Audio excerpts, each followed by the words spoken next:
Hi అండి. ఇవాళ egg curry చేశాను. సింపుల్‌గా చాలా టేస్టీగా బాగుంటుంది. ఈ కర్రీ చపాతీలోకి, రైస్‌లోకి చాలా బాగుంటుంది. మీరు కూడా ట్రై చేయండి. ముందుగా ఎగ్ కర్రీ కోసం 4 ఎగ్స్ తీసుకున్నాను.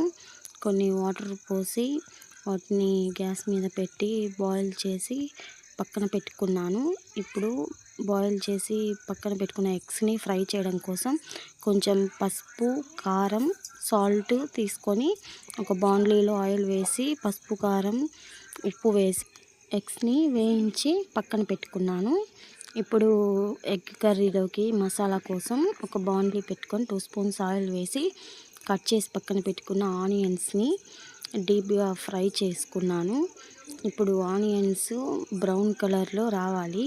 ఈ బ్రౌన్ కలర్లో వచ్చిన ఆనియన్స్‌ని పక్కకు తీసుకొని వాటిలోకి 2 కట్ చేసి పక్కన పెట్టుకున్న టమోటాలు, ఒక 10 జీడిపప్పు, చిన్న ముక్క కొబ్బరి కట్ చేసి వేసుకొని మెత్తగా పేస్ట్ చేసి పక్కన పెట్టుకున్నాను. ఇప్పుడు కర్రీ కోసం 2 స్పూన్స్ ఆయిల్ వేసి తాలింపు గింజలు వేసి ఆనియన్స్, కరివేపాకు, ఒక హాఫ్ స్పూన్ పసుపు వేసి వేగిన తర్వాత ఒక స్పూన్ అల్లం వెల్లుల్లి పేస్ట్ వేసుకున్నాను.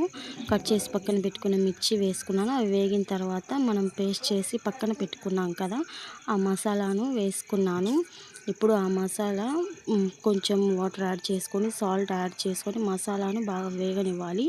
వేగిన తర్వాత ఒక స్పూన్ కారం, పావు టీ స్పూన్ గరం మసాలా, ఒక స్పూన్ ధనియాల పొడి వేసుకొని మసాలాలు బాగా మగ్గనివ్వాలి. మగ్గిన తర్వాత వేయించి పక్కన పెట్టుకున్నాం కదా, ఆ ఎగ్స్ని కూడా వేసుకున్నాను. ఇప్పుడు ఎగ్స్ బాగా కర్రీలో మగ్గిన తర్వాత మసాలాలు పట్టాలి. ఇప్పుడు మూత పెట్టి ఒక 2 మినిట్స్ మగ్గనిచ్చుకుందాము. ఇప్పుడు కర్రీ ఆయిల్ పైకి తేలింది అంటే కర్రీ పర్ఫెక్ట్గా అయిపోయింది అని అర్థం. ఇప్పుడు కొంచెం కొత్తిమీర వేసుకొని గ్యాస్ ఆఫ్ చేసుకున్నాను. మీరు కూడా నా స్టైల్లో ఒకసారి సింపుల్గా ట్రై చేయండి. చాలా టేస్టీగా బాగుంటుంది ఈ కర్రీ.